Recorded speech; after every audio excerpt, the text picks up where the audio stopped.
So good morning, everybody. I hope we've been using our heads, and I hope you read my journal about my head. So even sometimes the smartest people, you can actually act stupid or foolish when you don't use your head. So today we're talking about the hand, and we'll be saying a lot. But let's just bow down our heads and calm our spirits to pray before we start. Close your eyes. Father, in Jesus' name, we want to say thank you for today.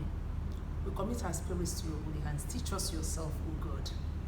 Teach us yourself. Open our hearts. And let all we're going to be talking about today bear fruit. And make us more responsible people for your use. In Jesus' name, amen. So, we're still on Psalm 139 verse 18, which is our theme. And we're talking about being powerfully and wonderfully made. Now, for you to say you're wonderfully made, I don't know if you've just been saying, oh, I'm wonderfully made, or have you taken your time to think about it? That you're God's creation. Everything about you was created. God took his time. And for anything that somebody creates, they always have something in mind. So if you're saying I'm wonderfully made, have you taken time to think about, okay, what if my eye was here? What if my hands were here? And all of that. So for God to have taken his time to make us, there's something he had in mind. Let me just tell you quickly what happened to me last year. To tell you about creation, when people create things and it's being misused, honestly, it breaks your heart, So if we're not careful, all of the things that God has put inside of us, every single thing has a specific assignment. So when it's not used properly, one, it breaks God's heart. Number two, you don't live in your full potential of who you're going to be. And so that's why we're taking our time to actually break down about knowing who we are, so that every single thing that God has put in us be properly used. Last year, we're God's creation, right? Good. Last year during Mother's Day, I took my time. I wanted to surprise my mom because she loves flowers a lot. So I really wanted to surprise her, and I went and I bought this flower vase. It wasn't a flower vase, but it was something I created it into a beautiful flower vase. And on the body, I put pictures of myself and my siblings, like when we were young and when we were growing up. I made photocopies and printed it, and it was covering the glass, the vase. It was very beautiful. Then I took out my hand and I cut up 21 different pieces of flower, 21 different shades, different kinds of flower. When I counted it was up to 21. Okay. Now, what I wanted to do was that something that was just going to blow her mind, So when I finished them, I used them. I now bought plastic flowers, to complement it. So in fact, if you look at it, it took me 4 hours just putting all of that in together, and it was very nice. And then I now had to send my driver to somewhere on the mainland to go and buy me white pebbles, because the white pebbles they sell here in Lekki they're not big. So I wanted the big white pebbles. So I put the big white pebbles inside the vase, put the water, and then it was really, really beautiful. I was proud of myself. I wish I had made it for myself after I was like, oh my God, that this would blow everybody's mind, So the plan was that I wanted to send it to my mom, because on Mother's Day, so many people come to her house, even my cousins, people that grew up with us in her house, and they're all married. Her house is usually a hub for Mother's Day. So I wanted people to come in and like, oh my God, wants to come into the living room. That's the first thing you will see, and the people talk about it. And I wanted to make her happy, because I bought a scented diffuser, and I now put it like on the fake flowers. I put diffuser so that when you come close, the smell, you think that everything was coming out, and it was real flowers. It was really beautiful, So that night I finished it around 6 because I was busy throughout the day. In fact, I finished my creation because it was something I created, So when I finished around 6, my driver hadn't come back. He had gone to, he had gone to do something. So he came back around 7, and the next day was Mother's Day. So I made sure I wanted him to take it to my mother that day. So I gave him the verse. I said, when you get to my mother, drop this. And I gave her, and I gave him another thing, the present that my children had sent for my mom. And I put it in a pack. Then because apparently I've cut my hair. Forget I'm wearing, now I have very low cut. So I had also cut my hair. And then the guy that came to cut my hair that weekend, he forgot his clippers and some of his things. So, and the boy that cuts my hair, he lives on the same axis where my mother lives. So what I did was that I packed it up neatly for him in a bag. And I told my driver that on his way, he should drop this with my driver, and then he should now go to my mom's house and drop the flower and everything. So he left. So after about 2 hours, I called my mom, have you gotten the flower? She said, no, that she didn't get any flower. I said, you didn't get it? I was thinking you would have. She said, no, she didn't get anything. My driver just bought something in a pack, and that she's been busy, she hasn't opened it. I said, please open it, and she opened it. Guess what happened? My driver went and took the package of my hair, the boy that came to cut my hair, his clipper. He dropped it with my mother and now dropped the flower vase with the guy that came to cut my hair. I was livid. And around this time, it was 9 o'clock. My driver had come back, packed the car in the house, and he had gone home. I was shaking, I was livid. I was like, no, imagine the boy that cuts my hair. I know he doesn't even have a house of his own. I know he lives with one of his friends or something. So this was what exactly will he be doing with a vase? You know? And I was so angry. I called my driver. I didn't get his phone, and I didn't know where the boy lives, but I knew he lived somewhere around that jack, you know. So I was shaking, because the truth is that the beautiful thing I created had now been used for something else, and it's like an abuse of the flower, you know. So very early the next morning, I got my driver. I called him. I said, okay, I called the boy, the barber. I said, oh, how are you? He said, Auntie, fine. No, he said, madam, I won't take you for the flower. I said, which flower? I said, please, make sure if you have to carry that flower on your head and sleep with it, make sure you keep that flower very safe. That is not for you. The boy said, even me, I got the thing, say, how you want to send me this kind of fine thing? I said, please, just make sure. And their house is very tight where they live. I said, please carry that flower, put it on your fridge, go and put it, just please, you know. So the boy said, Auntie, no worry, I could keep him, you know. So the next day, I called my driver. I was very angry. By 7 o'clock, he was in the house. I said, now run to that barber's place and get it. You will not believe what happened. By the time we got to the barber's place, the vase was broken. But because the boy told me he was going to keep it, he said he was going to take a bath, and his friend didn't know because their house was tight, according to him. The guy that was squatting him, anyway, it was a full story. By the time they brought the vase was broken. The only thing was I was able to save the flower, and I now put it in another vase. But it wasn't as beautiful as my first creation. And it was on my way to see my mom. I now took it there. Now everything got messed up. What? Because by the time I got to see my mom, other people had come there. It wasn't what I planned. You know, it wasn't what I planned. It was just an abuse of the flower. So what that taught me a big lesson. So my spirit started saying to me that, do you know that this is what happens when God has created something and he has something in mind, but we misuse that thing? That taught me a big lesson. He said, look at how much time I put into this thing, but it was used for something else. And look at how bad I feel. That's exactly how God feels, that every single thing he has put in us or he has put on earth is for a purpose. And when it's not used for that purpose, that he has defeated the effort, he has wasted time, and then that thing is not living to its full fulfillment, okay?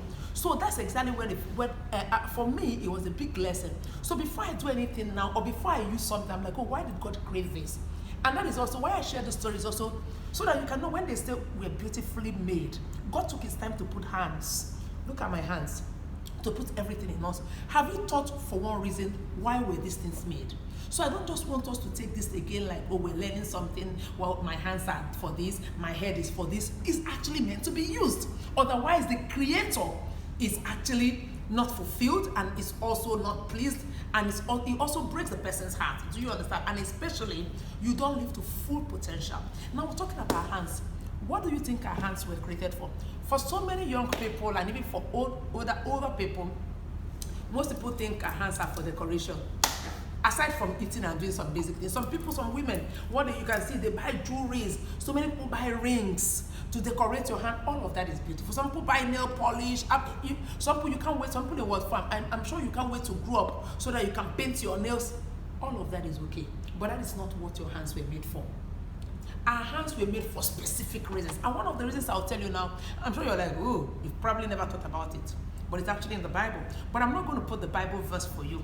That is part of your homework. I'm going to give you the Bible verses of all the things the hands were made for, and then I'm going to give you the Bible verse. But you are now going to read it and now write for me by the side what each hand was used for.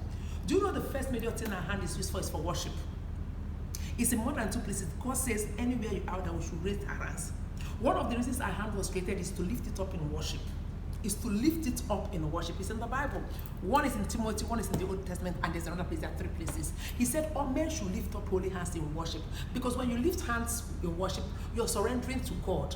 You're telling him, God, my life is on you and I love you. You know, when you lift up hands to somebody, you're honoring him. So one of the reasons why we create our hands we made is for worship.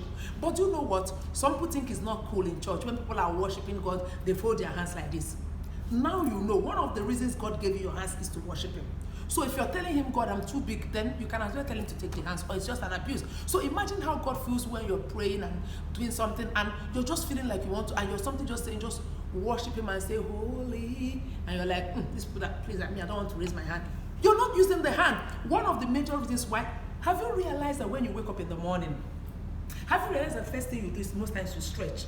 That is because our first strength and our first energy, our first surrender is to God every morning because he gave you life.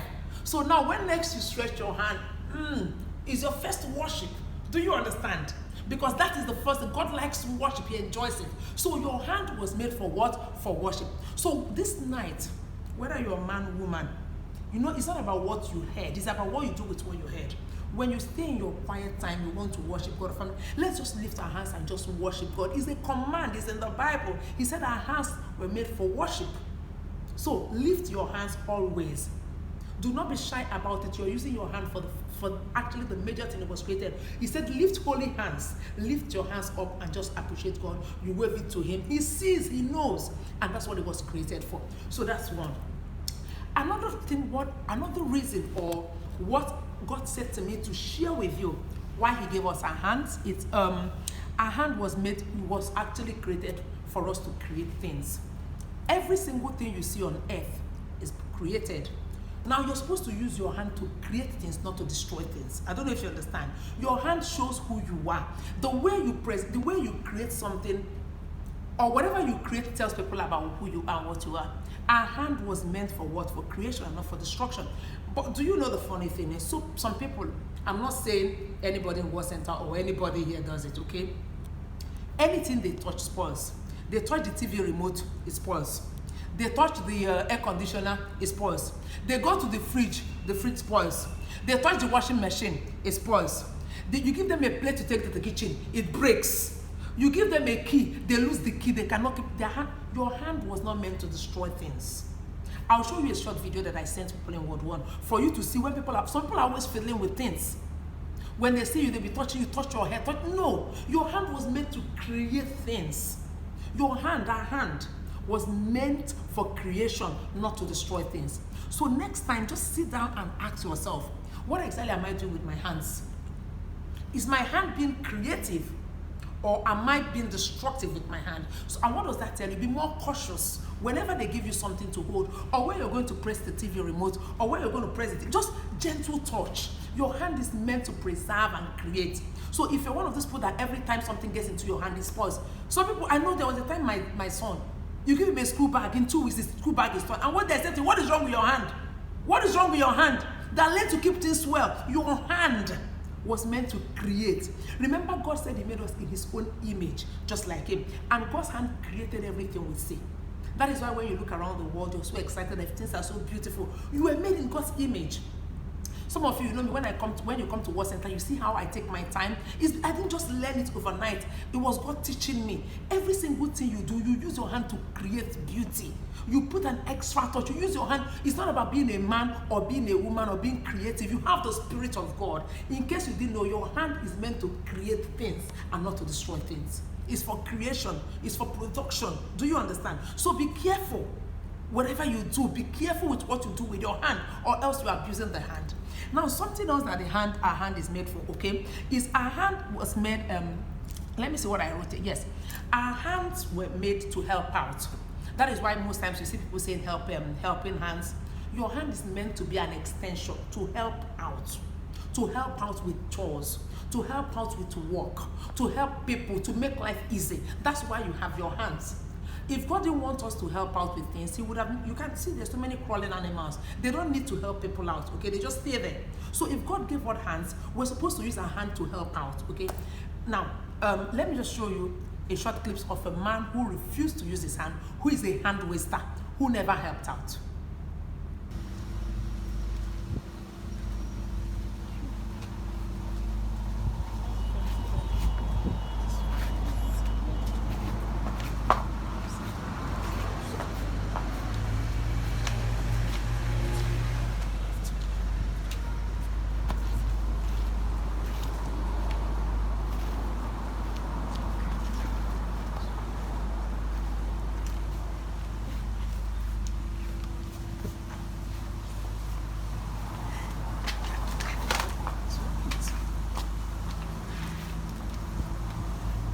Okay, please, what would you call that? He's a head waster He's a head waster and a hand waster. Because his brain should have told him that this woman needs help. There he was gisting with the woman, and they were talking and laughing, but he saw all the things he was carrying. So you're supposed to be, your hand is supposed to help, not just to help anybody. Except they say, no, please don't help, I don't need help, I'm okay. But actually help out. Do you understand? I remember back then in my daughter's school, there were two girls that they wanted to choose to have the governor's award. And everybody was so confused because the two of the girls were phenomenal, they were very good. But finally they had to choose one. Do you know why they chose that? Because sometimes some of the things you do, you don't even know that people are watching. It's not about being smart. Today everybody is smart in this world. It's about the extra thing you do with all the things that God gave you. Some of the things that people ignore, like the use of your hand. This other girl was they were both very smart and very good girls and well behaved. But when they were deciding on who to choose, finally they said, oh, let's choose this other girl in 6 Emerald.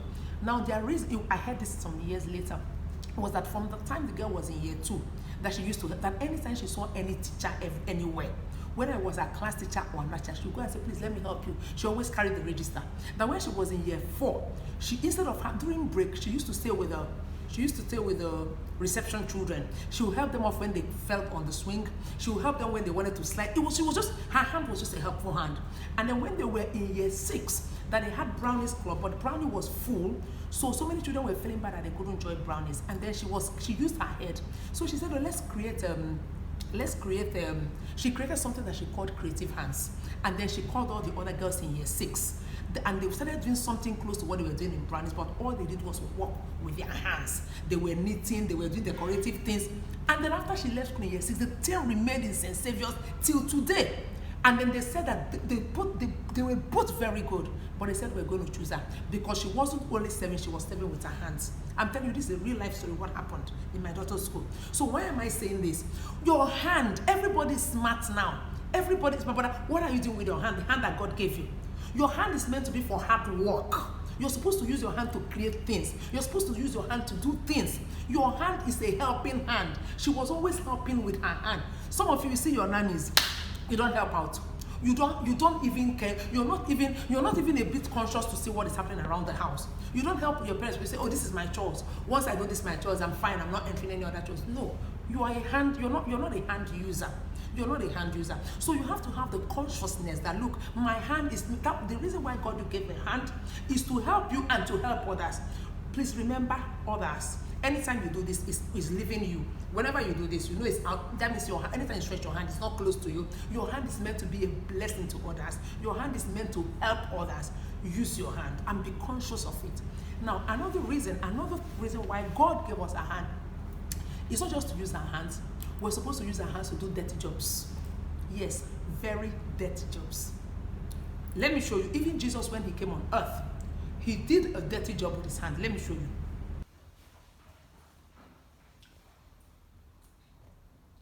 Even Jesus did some dirty job with his hand. Look at him washing the feet of his disciples. The feet is one of the dirtiest places in our body. But Jesus had to do this dirty job to show us that sometimes we're supposed to use our hand to do dirty things so that the dirty place becomes clean. He washed the feet of his disciples with his hand. So no matter what, you can never be too big to use your hand to do odd jobs, to do little things. Your hand was meant to do dirty jobs, to create a cleaner environment, to create a cleaner world. Jesus set an example. He had to wash the feet of his disciples with his hands. Part of what our hand was meant for is to do dirty jobs. And that includes making dirty places clean. Use your hand. Use your hand. Use your hand. Use your hand to do clean things, to do odd jobs, to do dirty things. When a place is dirty, make it clean. When something looks ill, make it clean. Take away the ill by cleaning it using your hand to make it a better place. And life will be better for everybody. Use your hand. Don't be a hand waster or a hand abuser.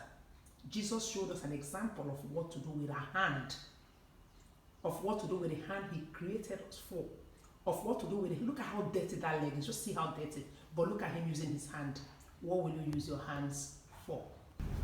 So our hand I mean, Jesus had to wash the feet of his disciples. That was a very dirty job. And you know that most times people walk around and your feet is the dirtiest place in your whole body.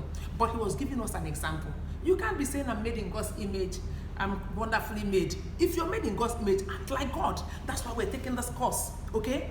Jesus had to use his hand to wash the feet of his disciples. He had to use his bare hands. So part of what we're called to do is to use our hands to do dirty jobs. And what do I mean by the dirty jobs? Sometimes when you enter the house and the house is really, really dirty, or the toilet is dirty, and you're like, ew. Put your hand, wash the toilet. After washing the toilet, go and wash your hand. Sometimes your bathroom is dirty. Instead of you to wash the bathroom, you're like, oh, this bathroom is dirty. Use your hand to wash the bathroom. After washing, you have to work, use your hand. Do some dirty job.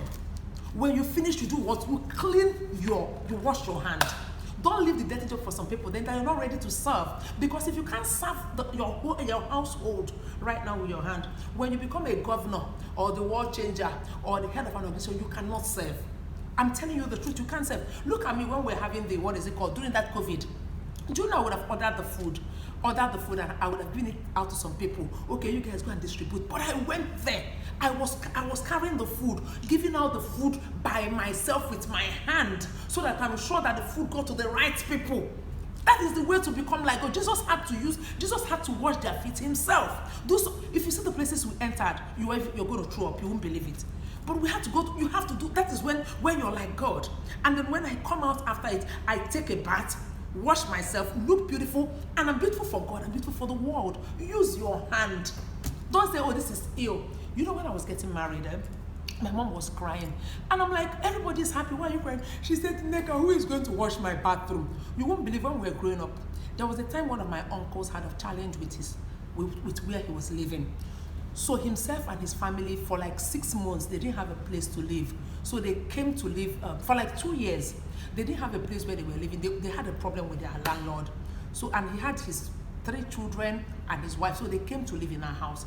And already my house, I had a large family. So we're about 17 living in that house.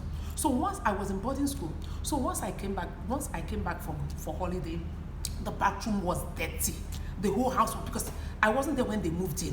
And I'm like, what is this? So what I did was that morning, I was young. I was like, put up some of you in Ward 3 and Ward 4. So if you don't start some things now, even when you grow up, you won't be able to wash your own house. When you have a nanny, you can't teach them because you don't know how to use your hand. You have to use your hand. I got into the bathroom. I went and bought jig. And I was very young. I can't even remember. Meanwhile, before then, the toilet seat was brown. So they all assumed the color was brown. I'm telling you a real life story. You know I won't lie to you. I used it, I used salt, and I used vim, and I used sand. Then I started scrubbing with brush. By the time I finished, the toilet seat, everything in the bathroom became white. My mother screamed. She said she didn't even know that seat was white, that she assumed it was brown. Every weekend, every Saturday, I was cleaning. By the time I finished, my uncle loved me, everybody, and I'm not doing it because I wanted them to love me, but I was just using my hand. Because I know that one day I'm going to get married, I'm going to have my own house. And I was using my hand. And when I finished, and then I used to be so cute and hot. Everybody in the street liked me. When I finished, I'll take a bath, dress up, I had this tank top away, and I'm walking around the street. It wasn't shown on my body. I don't know if you understand. But because I was beautiful inside and outside. So you can't some of you just wear, you look nice, you make your hair, you put your little makeup and all of that. Meanwhile, your room is in a mess. Your room is dirty. People can't breathe because you cannot put your hands and do some dirty things. For the boys, I don't want to talk about you. I don't want to talk about your dirty boxers, that you will not use your hand. There's washing machine. You can't even put it in the washing machine. For the boys, your boxers, they smell. Put your hand, do the dirty job. Get into the laundry. Wash your clothes. Organize your room. I'll show you a short video soon of a hand waster who entered the room, and what did he do? Some of you, when you see things on the floor, you step on it as if it wasn't created by a human being. The only thing you can do with your hand is to change the TV remote or to press your phone. You can't do that. You can't continue doing this, So I kept doing this, and then when I left, when I went back to my mother, said, this bathroom must continue staying like this. So every holiday when I came back, my mother was like, as if I kept the house clean. And then after when I started teaching all the other, because my cousins that were living with us and my other siblings, we learned. They all learn. So this thing, if you do not, you have to use your hand. If you leave the house, how will your parents miss you when it comes to putting up the house in order and working with your hand? We don't only miss your intelligence. We don't only miss your joke. You have to use your hand, because your hand makes you relevant. Your hand, what you create, what you do. Use your hand. Use your hand. Use your hand. Use your hand. God gave us our hand to do some dirty jobs. Jesus did dirty jobs with his hand. I did a few dirty jobs when I was young with my hand. I'm still doing dirty jobs now. If there was a time, like I said, I didn't have any nanny, you believe that when we finish World Center, all of this is, I will go to my house, I will clean the house, I will pack the bin, I will throw the bin out. Me, I would have said, oh, because then I didn't have any help. So you can never outgrow using your hand to do dirty jobs. Otherwise, you're going to be living in perpetual debt. Use your hand. There are times that you use your hand to create beauty. There is a time you use your hand to make dirty things a beautiful place. Because when you use your hand to do odd jobs, to do some dirty job, the dirty place becomes beautiful. And that means you're bringing beauty into the world. Please, let me show you a short video of that guy and I wrap up. Okay? Now, some of us are like this. You can't do dirty jobs. Look at this man. Most people act like this. You go into the living room, there are things scattered. You step on throw pillows, you step on things. You sit down in the living room, and then the next thing is that you take the remote and you start watching TV and watching games. What are you supposed to do? What is this man supposed to do? Fix the place. The place is dirty. Do the dirty job, fix the place and make it clean. But no. Just look at where he's seated. The house, when you come into your living room or your room and the place is scattered, you don't care. You should not live like this. He's supposed to use his hand. Use your hand. So please do not abuse. Please don't abuse the hand. Use the hand. Use the hand. You can abuse the hand in several ways. For instance, when you're typing something, what are you typing on your phone? If you're typing the wrong things on your phone, you're using your hand. Remember, you're abusing your hand when you type things that are not right. Sometimes when you go and click on a link that you have no business, you say it's not the devil, it's your hand. And it's your hand because you didn't use your head. Because if you use your head will tell you that don't go to this link. So that is why your head has to be in order. That is why you have to be a head thinker and a head user. So that once your head tells, because your head controls your hand and every other thing. Do you understand what I'm saying? So don't go and say on the link and say, oh mom, I'm sorry, it wasn't me, it was the devil. It was not the devil, it's you. It's your hand. Use your hand well. When you want to click on that link, you ask yourself, what exactly am I doing? When you want to like something, there's some things you like. And when your friends see, they're wondering, why did you like this thing? There's some things you shouldn't like. Because when you like those things, you're promoting sin. You know that this thing is not very nice. It doesn't add value to people's life. That this thing is not actually something that God will be happy with. And you're liking. When next you want to click on that like button, you ask yourself, am I abusing my hand or am I using my hand? When next you want to type something on your phone or send a message, take your time to think of the message. Really add value when people see it. Do you understand? What are you doing with your hand? When next you want to click on the TV remote and you're seeing something, you're like, this channel is wrong. You just know that it's not something you should watch. So use your hand well. There's so many ways you can use your hand. There's so many ways you can also abuse your hand. When you're going to steal, you know that this thing doesn't belong to you, you're going to take it. You abuse it because it's the hand you're using. You're abusing the hand. So what do? You tell your hand, no. I'm not going to abuse you. So these are things that we have to do. We have to think and think deep about it, okay? So I can go on and on and on and on and on. But what I want you to do now is I want you to meditate about all the things I've talked about, okay? And I'll be sending you Bible verses. Please take your time to read. Today, don't rush off in a hurry. Read the Bible verses. And on each side, you write down what the hand was used for. You know, I didn't want to tell you, okay, go and research and find out. No, I brought out all the Bible verses. So go and find out what the Bible verse was used for, okay? Or what the hand was used for in each Bible verse. And then you write. And then I want you to sit down, write down all of this, write down everything you've learned in your journal. Remember, if you're lazy, you're not going to write. You're not going to write. So that means you're abusing your hand. Another way, I just remember that you can abuse your hand is when you're always sleeping. When you're sleeping, what do? Aren't your hands folded? So if you're always sleeping, you're a hand waster. You're not using the hand well. Because when you're sleeping, your hands are folded. And then you're going to be so poor. If you want to be poor until you die, it's very easy. Sleep a lot. It's in the Bible, it's not me.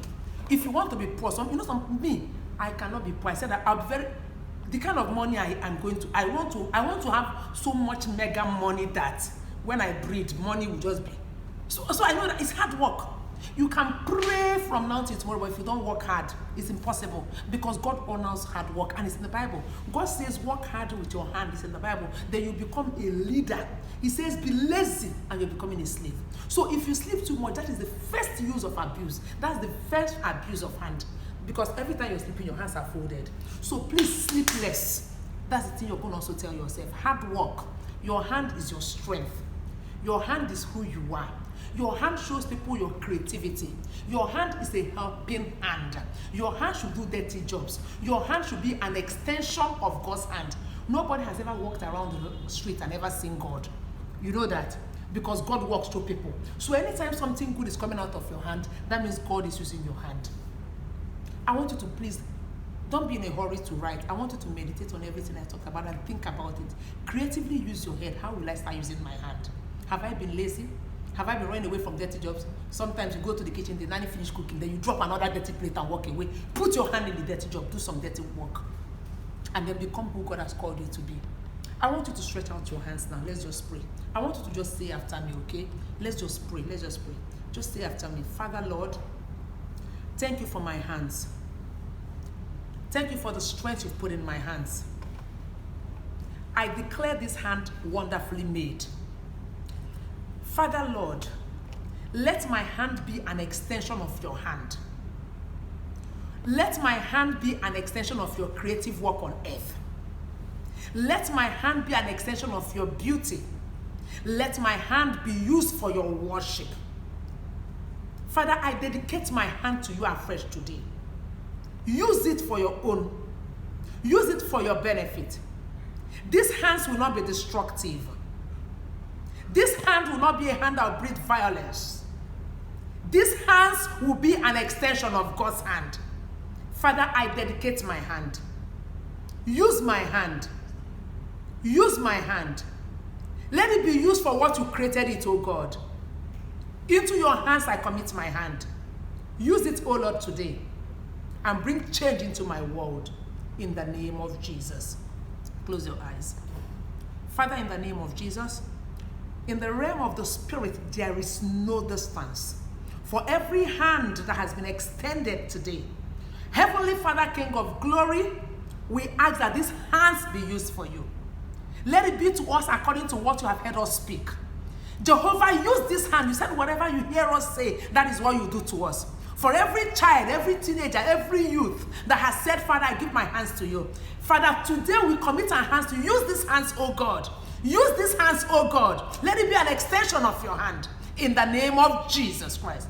Now I want you to lift up your hands in worship. Just lift up your hands and close your eyes. Father, as we lift up our hands, you've commanded us that our hands should be lifted up in worship to you. Father, today we ask for the grace to worship shamelessly. The grace to worship anywhere we are. The grace to lift holy hands. Father, make this thing we are doing today a memorial that wherever we are, that every morning, every day of our lives, we will lift our holy hands to you as you commanded. We receive grace. Let grace come upon everybody now that has lifted these holy hands. We cannot see you, but we know you can see us. Thank you for who you have made us to be. We thank you for all you have done today and all you continue to do in our lives. In Jesus' mighty name we have prayed. Amen. So thank you, everybody. Take your time now to do your homework. Take your time. Be a head user and a hand user. God bless you. Bye.